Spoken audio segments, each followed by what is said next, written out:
Good morning, members of the unbanked Commonwealth Court.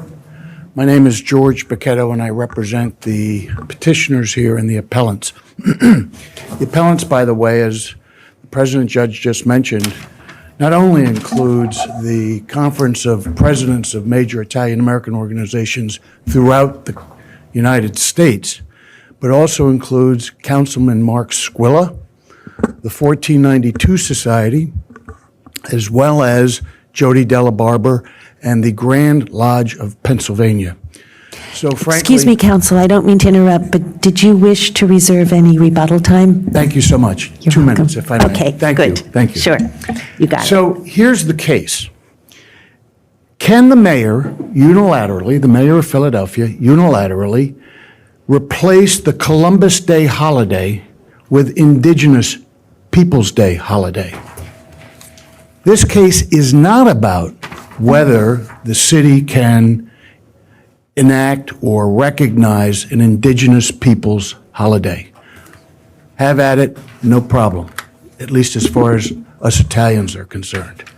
What we take umbrage to and what we believe is illegal in what the mayor did is he, the mayor, purported to replace Columbus Day with Indigenous Peoples Day, which on its face is an ethnic act of government. Why do I say that? The complaint in this matter has basically 3 sections to it.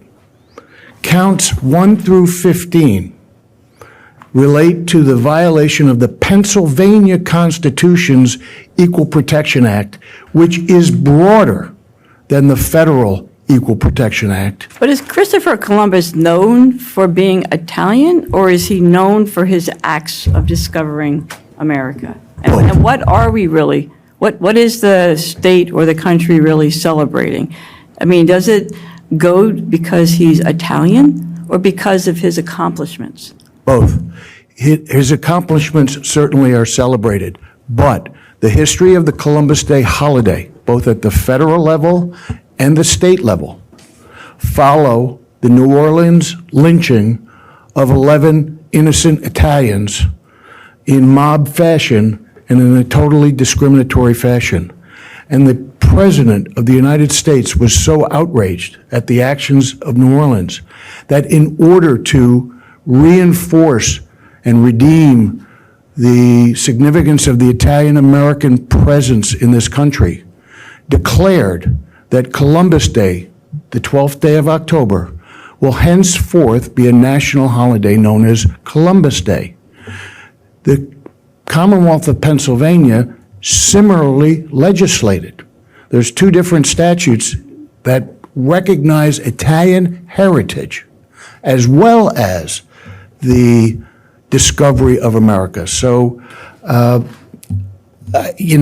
think that that's a question that is very insightful, because I'm not sure that a lot of people really take the time to distinguish the two, but there are 2 issues. Doesn't say the Italian Christopher Columbus Day. Well, the state statute speaks in terms of Italian American Heritage Week, and the governor is to grant a proclamation for Italian American Heritage Week, as well as Columbus Day. And I think Columbus, just by way of context, I think if people hear Columbus, they think Discover America, the voyage, Some people think other things. I'm sorry to interrupt you, Yeah. but you were getting to the argument that you said that the Pennsylvania equal protection is broader than the federal, which goes to the res judicata, and I'd like you to play that out, how it's broader. How is it broader? It's broader in a very significant way, Your Honor, and thank you for asking that. If you take a look at the language of the federal Equal Protection Clause, it essentially says that the Congress shall not deny any person the equal protection of the law. Any person the equal protection of the law. Following a series of cases coming up to 2015, which indicated that the Pennsylvania Constitution essentially mirrors the federal Constitution, the Pennsylvania Constitution in 2021 was amended. And Article 29, they added the language because of race or ethnicity of the individual. That's not in the federal. You're saying that that broadened, the amendment broadened the equal protection, and it's so Yes. recent, there may not be a case on point that says what you want it to say, and maybe this is the case for you.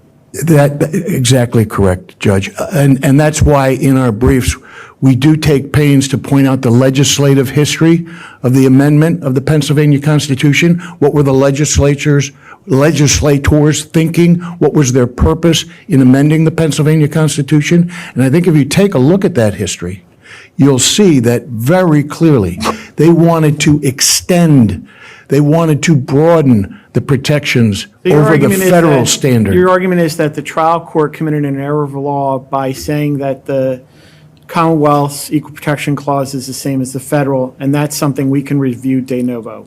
Absolutely. And if your honors read the trial court opinion here, most of it is devoted to res judicata. And the court's language, unfortunately, glosses over this very significant amendment to the Pennsylvania It doesn't Constitution. deal with it at all. It really doesn't deal with it at all. And what he says, Judge Wolf, is that is the trial court, oh, this is essentially the same claim as was presented in the federal analysis. Essentially is not the standard. I It agree must be the with, same. I agree with that, but I do want you to jump on to another issue Sure. about standing. Yes. And the federal court found that the appellants had no standing. That's a great question, Judge. Here's the problem with this trial court. He never ruled on standing. He didn't analyze standing. If you look at his trial court opinion, the only thing he did is he mentioned that the federal court found no standing. But he himself did not rule on standing. He did no standing analysis. That's number one. So that issue is not a basis upon which this trial court granted preliminary objections. So, Mr. Moreover, excuse me, Judge, if I may, just to follow up on that. Moreover, even if this trial judge did address standing, there's no question but that state court standing is broader than Article 3 federal standing. The federal court's standing was based on Article 3 of the United States Constitution. The standing that we assert in this case is based upon Pennsylvania constitutional standing and Pennsylvania common law, and particularly this Commonwealth Court's rulings in other Columbus cases. We look towards federal law in determining standing? I mean, this You- court relies on it quite frequently. You do, but you're not constrained by federal law. I agree You with that. can go one step further. And in Pennsylvania, Judge Wojciak, I'm sorry, I'm just trying to address this. I'm waiting to jump in when you. I know. Just keep going, But keep going. 'Cause it in a relates. standing analysis in Pennsylvania, we have an aggrievement standard, which is a little bit broader than Article 3 standing. So yes, most cases do kind of mirror the federal standing analysis, but this is not one of them. This is an aggrievement case. And we, in the Commonwealth of Pennsylvania, give standing for aggrievement. I would also say, Judge Wojciak, just one last point on Judge Covey's question. I would also say we have taxpayer standing as well, and the federal court never addressed that. And we meet the 5 elements of taxpayer standing under the current law in the Commonwealth of Pennsylvania. Judge Wojciak, I am so sorry to have. I appreciate that, and I appreciated that argument. I was very enthralled by it, shall we say. But this goes directly to what you were discussing with Judge Covey and in answering her questions. Based upon everything you said, and I've looked at the trial court opinion, and I think I agree with where you're going. I don't know that I'm there yet, but I see the light. My question, do we need to send this back for further analysis on standing? At a minimum, yes. Okay. But I think the record is Is there enough in the record for us? fulsome enough so that you can rule, particularly based on this en banc court's opinion recently in the Marconi Plaza decision, where standing was directly put at issue, that we have standing. And one of the parties, two of the parties here are the exact same parties that were in the Columbus statue case. And Councilman Squilla, I'm I'm s- sorry, I'm sorry. Councilman Squilla is not just a taxpayer, but also in this case in his official capacity, is that right? Yes, he is. And that's because, and I haven't addressed it yet, and I hope I've answered Judge I have another Wojak's question, question. but finish with. But to deal with Councilman Squilla is a plaintiff here because he is an Italian-American city councilman who year after year exercises legislative authority to proclaim Columbus Day, October 12th, as Columbus Day holiday in the city of Philadelphia and to authorize the parade.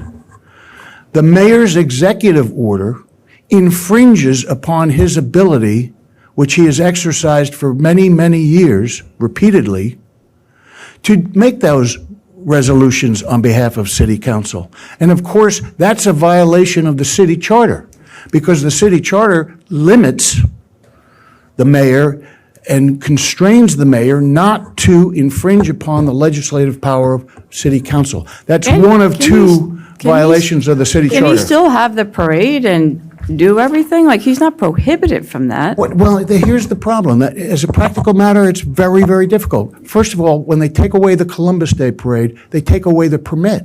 We couldn't get a Columbus Day parade permit from the city of Philadelphia. They take away the police protection. How do you know that they take away the permit? Have you tried? We tried it that very year, 2021. We had to apply for the parade under a different name, What was the name? Italian American Heritage Parade. We couldn't say Columbus Day Parade. So I'm gathering this, and I just want some confirmation.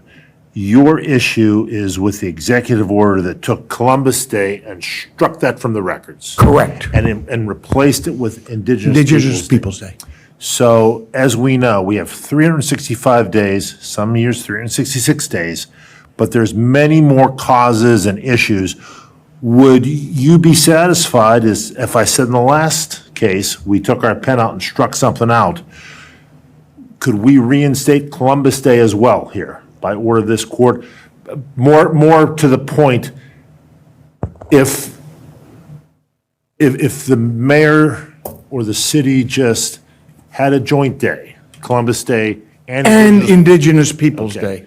That's what you're looking for. Well, I guess they could probably do that, but in all due respect, wouldn't the better way to be have a Columbus Day on October 12th and pick some other day of the 366 So you and say, take- here's Indigenous Peoples Day? You and let take them issue have a then parade. with the 12th no longer being Columbus Day and also with it now being Indigenous people. They can't coexist in your argument. I don't think so because of the state statutes that exist here, which make it crystal clear and occupy the field from a preemption point of view, that October 12th is Columbus Day. The governor must proclaim it to be Columbus Day. The governor must also advise all the banks and schools. But and arguably, educational Mr. Pacheco, institutions let me to give you this hypothetical.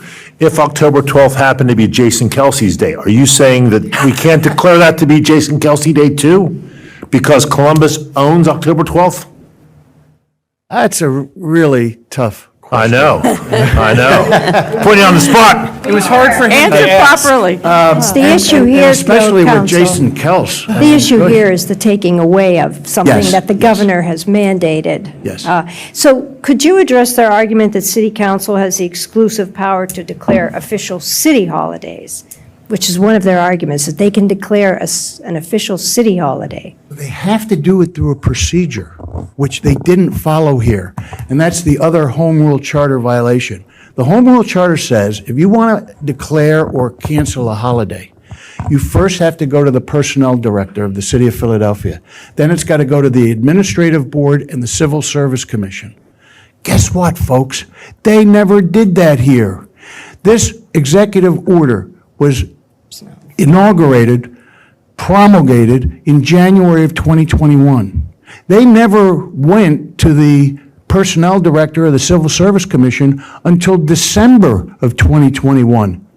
We had already filed suit in April of 2021, and we had already been denied our Columbus Day permits in October of 2021. Of course, you're saying the personnel director can't exercise a legislative act under the home charter. No, I'm saying even if the mayor wanted to say he had, this is purely an executive function, and it doesn't infringe on the legislature, which it does, but let's say the mayor wants to argue it doesn't, I don't need it, I've got the pure executive authority. He still didn't follow the executive procedures that he's bound by in the home rule charter, which says, before you can do this, Mr. Mayor, you got to go to the personnel director, you got to get the civil service commissioner, you got to get this, you got to get that, and the public ought to get some notice.